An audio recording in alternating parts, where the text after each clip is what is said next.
The bright pink hat on Emma Rodriguez's head covered what 8-year-old children shouldn't have to hide. She sat in the Family Feud waiting area, adjusting the colorful head wrap that concealed her bald scalp, a result of 6 months of chemotherapy treatments that were fighting the leukemia trying to steal her childhood. Her small hands clutched a stuffed lion named Courage, a gift from the hospital that had become her constant companion through needle sticks and sleepless nights. "You excited, Mija," her mother Carmen whispered, kneeling down to Emma's eye level. Emma nodded enthusiastically, her brown eyes sparkling with the same joy that had carried her through countless hospital visits and treatments that would break most adults. This was supposed to be her wish come true, granted by the Make-A-Wish Foundation after her diagnosis 6 months ago. The Rodriguez family from Phoenix had been selected through special circumstances after Emma's story reached the show's producers. It was meant to be a bright spot in a year that had been defined by white hospital rooms, medical procedures, and the constant fear that lived in her parents' eyes. The prize money would help with mounting medical bills, but mostly this was about giving Emma a moment of pure childhood joy. Steve Harvey's voice filled the studio as the cameras prepared to roll. The energy was infectious and celebratory, designed to make families feel blessed and victorious. But Emma carried something heavier than most 8-year-olds. The knowledge that she was fighting for her life every single day, that her body was both battlefield and home. She wore a bright yellow dress that her grandmother had sewn specially for today, with extra room around the chest port where her chemotherapy was administered. Every outfit now had to accommodate the medical reality of her condition, but Emma had insisted on wearing something that matched her sunny personality rather than her dark diagnosis. The game began with its usual excitement. The Rodriguez family faced the Thompson family from Georgia in what should have been a joyful competition.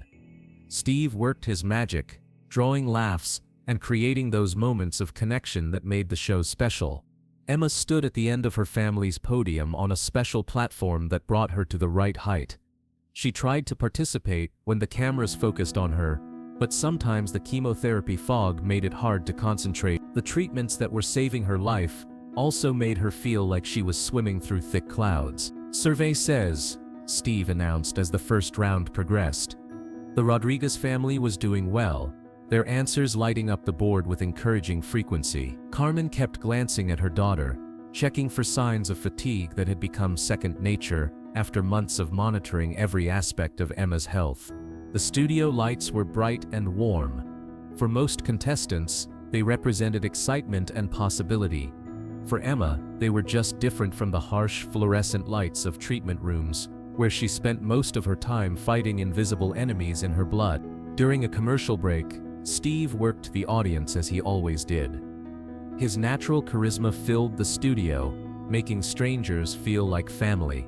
He noticed Emma immediately, this tiny warrior in her colorful hat, standing with dignity beyond her years. There was something in her presence that caught his attention. The way she carried herself with quiet strength, like someone who had already faced the worst and found courage she didn't know she possessed. Steve had learned to read people over decades of television, and Emma radiated something extraordinary. "Hey there, beautiful," Steve said during the break, walking toward the Rodriguez family podium. Emma smiled up at him, the same radiant expression that had charmed nurses and doctors throughout her treatment.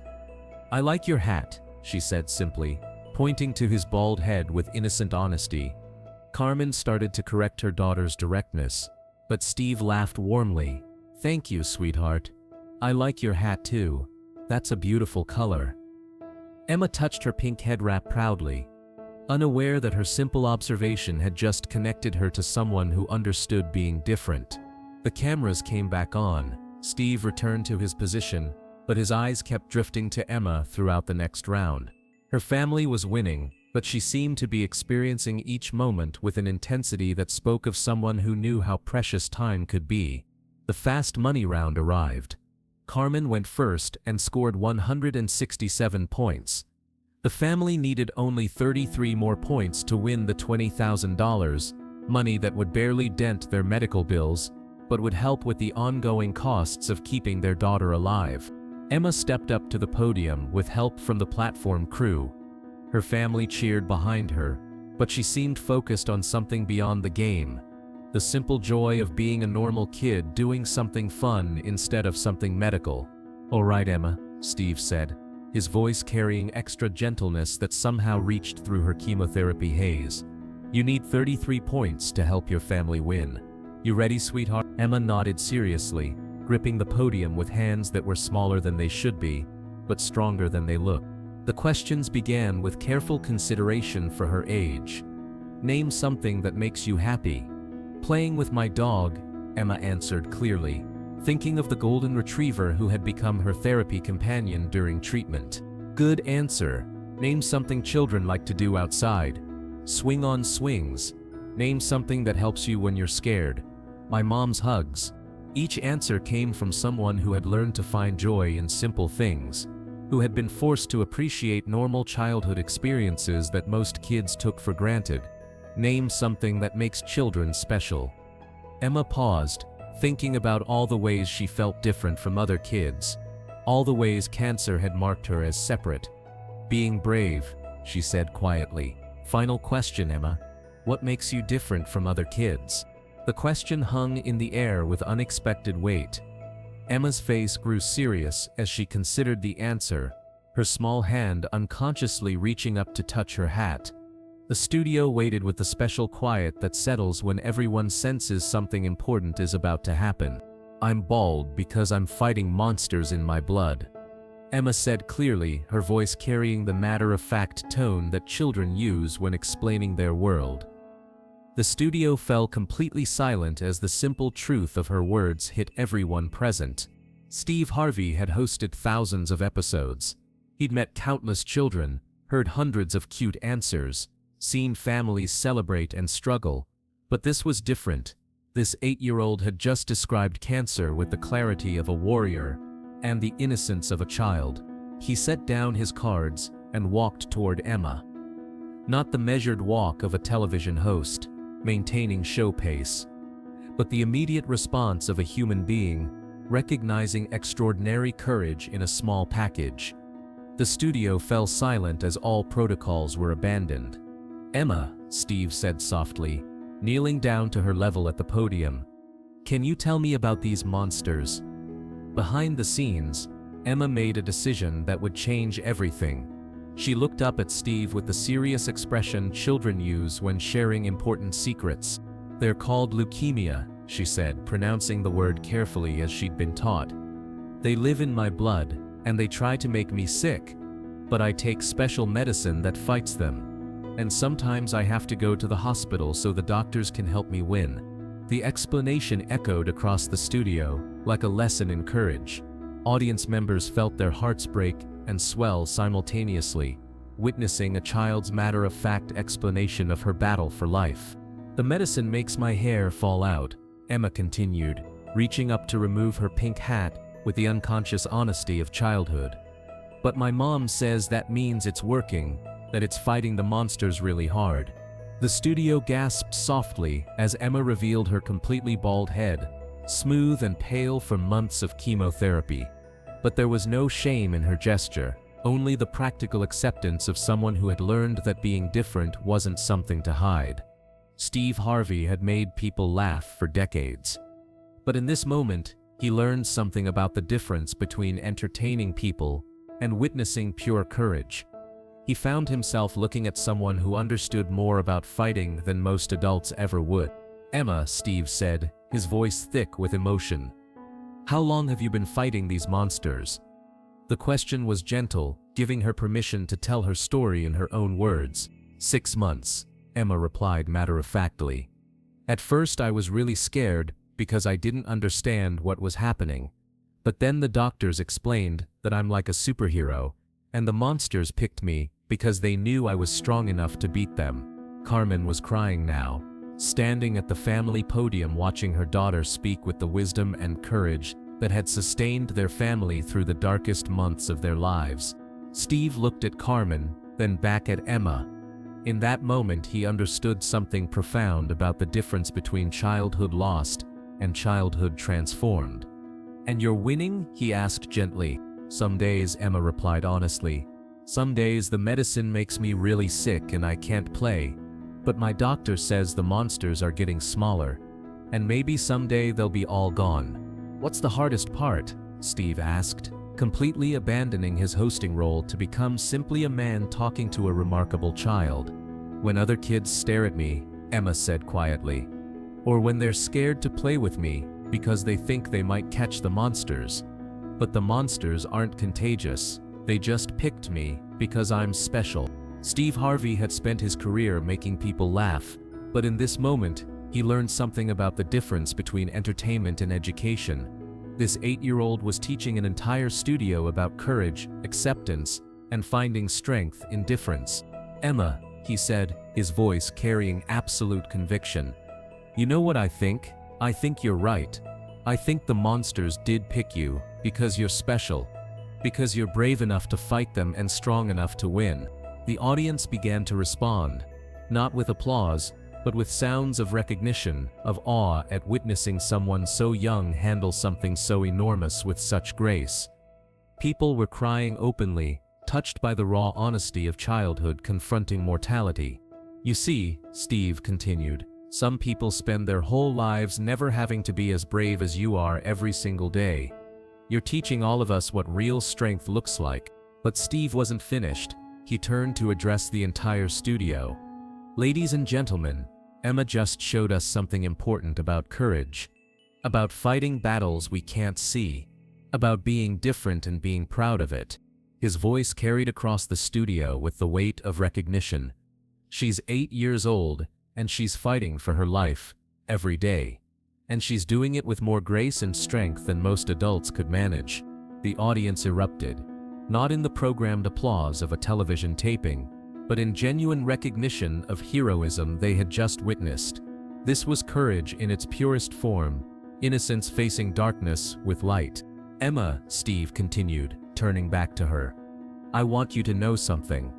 Those monsters picked the wrong kid, because you're not just fighting them, you're beating them.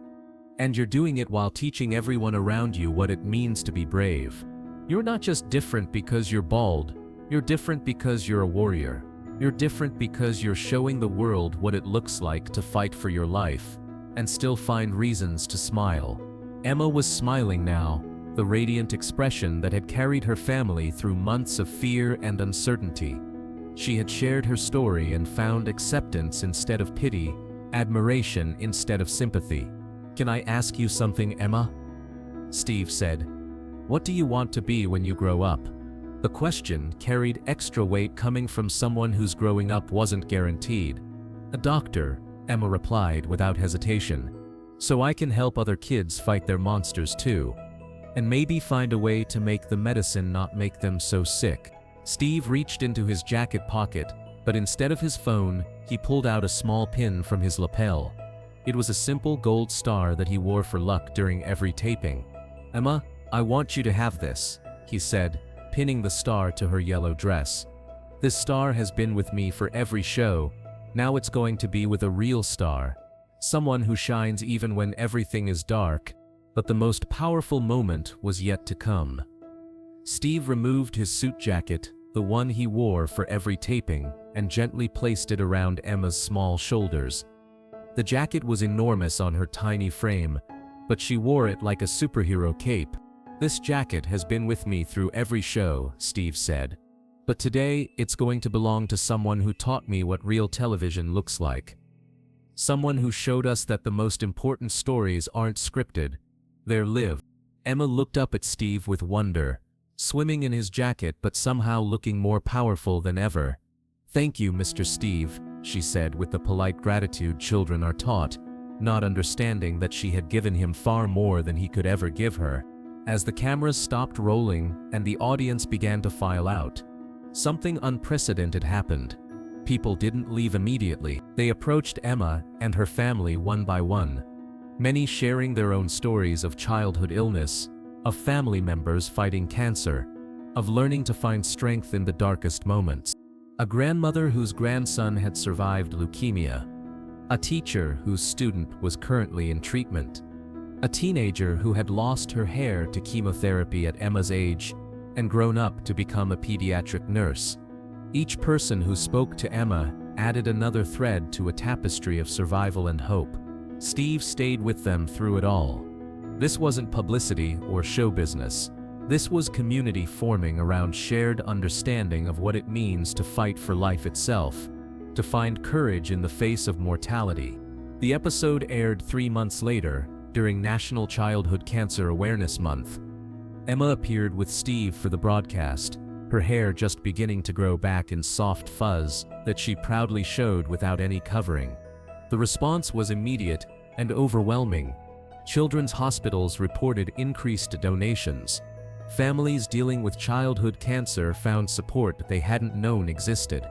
But most importantly, children fighting their own monsters learned they weren't alone.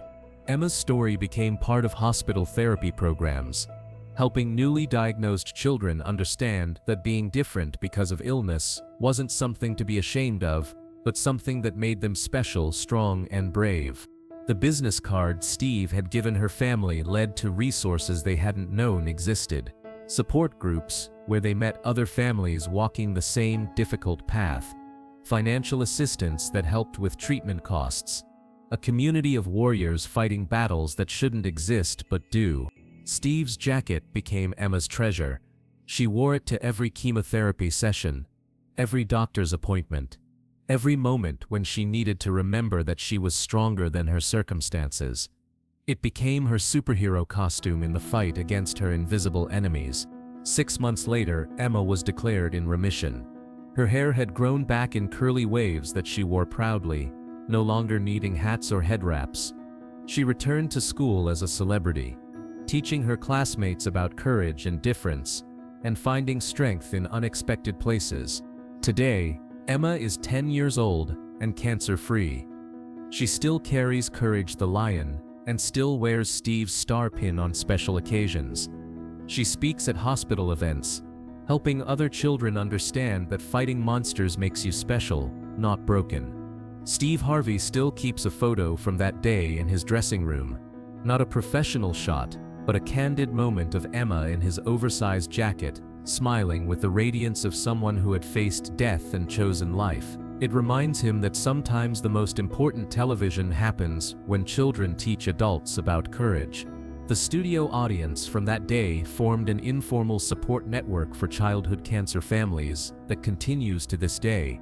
They check on Emma's progress, support other families facing similar battles, and prove that witnessing courage creates lasting responsibility to support it.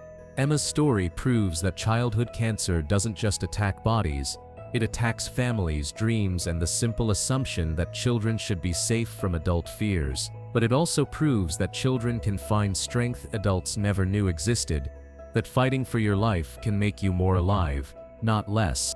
Because Emma Rodriguez wasn't just a sick child when she stood on that stage.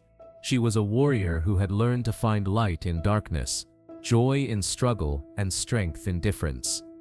She was a teacher disguised as a patient, a hero wearing a pink hat instead of a cape. And sometimes the most important lessons come from the smallest teachers. Lessons about courage wearing pigtails, strength speaking in whispers, and hope disguised as an 8-year-old girl who called cancer monsters and decided to win the fight. Because Emma learned that being different isn't about what's wrong with you. It's about what's strong in you, and that sometimes the biggest victories come in the smallest packages, fought by the bravest hearts in battles that should never have to be fought, but somehow create the most beautiful examples of what it means to be human.